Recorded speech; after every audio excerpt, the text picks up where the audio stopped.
Hello everyone, welcome back to my YouTube channel. कैसे हैं सभी लोग? आई होप अच्छे होंगे। चलिए आज फिर आपके लिए बॉलीवुड इंडस्ट्री की कुछ और दिलचस्प स्टोरीज लेकर आई हूँ।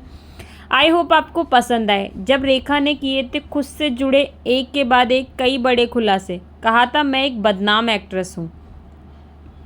बॉलीवुड की फेमस एक्ट्रेस रेखा फिल्मों के साथ अपनी पर्सनल लाइफ को लेकर भी चर्चे में बनी रहती है। उनकी लाइफ में ऐसी कई बातें हुई हैं जिन्हें सोचकर आपको भी यही लगेगा कि कोई इंसान इतना कैसे झेल सकता है। फिर भी रेखा हमेशा मुस्कुराती और मनमौजी बनकर सबसे मिलती हैं। रेखा खूबसूरती के साथ बेबाकी से अपनी बातें कहने के लिए भी चर्चा में रहती हैं। रेखा ने अपनी लाइफ के बारे में ओपनली ढेरों बातें की हैं। कभी शादी तो कभी अफेयर्स पर चर्चा करती हैं। रेखा इस बात को कहने से परहेज नहीं करती हैं कि वह लड़की लड़की का रिश्ता नहीं हो सकता क्या। ऐसी ही कुछ बातों पर रेखा कई बार सुर्खियां बटोर चुकी हैं। लेकिन रेखा ने खुद को बदनाम एक्ट्रेस क्यों कहा था, चलिए आपको बताते हैं।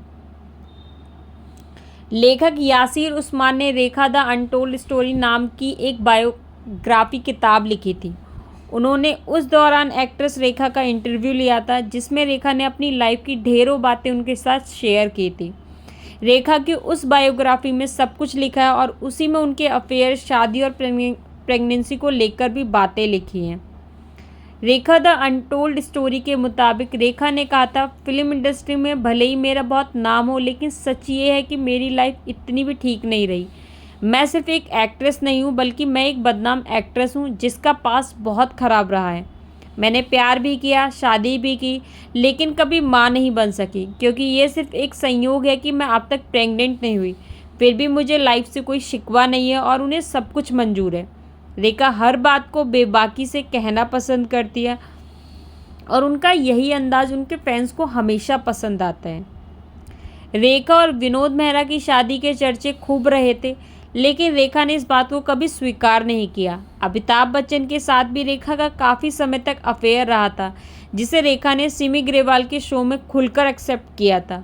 इसके अलावा रेखा पब्लिकली बिना नाम लिए अमिताभ बच्चन के लिए कुछ ना कुछ कह ही देती हैं। वहीं साल 1990 में रेखा ने बिजनेसमैन मुकेश अग्रवाल से शादी भी की थी, लेकिन शादी के कुछ महीनों के बाद ही उनके पति की डेथ हो गई थी।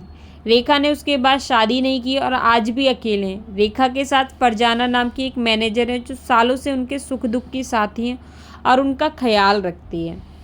आपको स्टोरी कैसी लगी कमेंट में ज़रूर बताइएगा। अगर आपको स्टोरी अच्छी लगी हो तो लाइक, सब्सक्राइब, शेयर करना ना भूलें। Thanks for watching. Bye bye.